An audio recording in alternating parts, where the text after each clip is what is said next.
আল্লাহ রাব্বুল আলামিন রমজানের যে বরকত দিয়েছেন এর মধ্যে সর্বশ্রেষ্ঠ বরকত ছিল কোরআন। একজন সাহাবী তিনি এত বেশি কোরআন পড়তেন, দুবাই ইবনে কাব রাদিয়াল্লাহু তাআলা আনহু, যার তিলাওয়াত শুনে আল্লাহ তাআলা তাকে স্পেশাল। আপনি আজকের এই অনুষ্ঠানে আপনারা এসে অনুষ্ঠানকে সুন্দর ও সুষ্ঠুভাবে করেছেন, এজন্য সকলকে ধন্যবাদ এবং পরম করুণাময় আল্লাহর কাছে বলি আলহামদুলিল্লাহ। আসলে আমি প্রতি বছরেই কম বেশি ছোট আকারে ইফতার অনুষ্ঠান করি, বিশেষ করে আমার মা, বাবা এবং বড় ভাই এরা পরকালে চলে গেছে।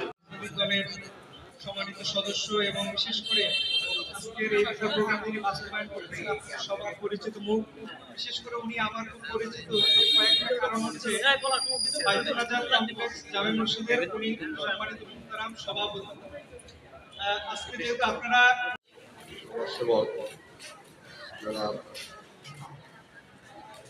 ইসলাম আজাদ বাবার আজকে অনুষ্ঠান এই অনুষ্ঠানে বিভিন্ন পর্যায়ের এলাকার জুলাই যোদ্ধাদের পরিবার তাদের আশা আকাঙ্ক্ষার প্রতিফলন ঘটে সে প্রত্যাশা ব্যক্ত করে শেষ করছি। আমার অভিজ্ঞতা জীবনের গুনাহগুলো মাফ করে দাও রব্বুল আলামিন। আমরা যখন আমিন আমিন বলতেছি জানি না কার জন্য জ্বলন্ত কিংবা আব্বা কবরে ডেকে ডেকে বলতেছেন আমার জন্য একটু দোয়া কর। জাহান্নামের আগুন আমার কলিজাটাকে শেষ করে দিচ্ছে আমার জন্য।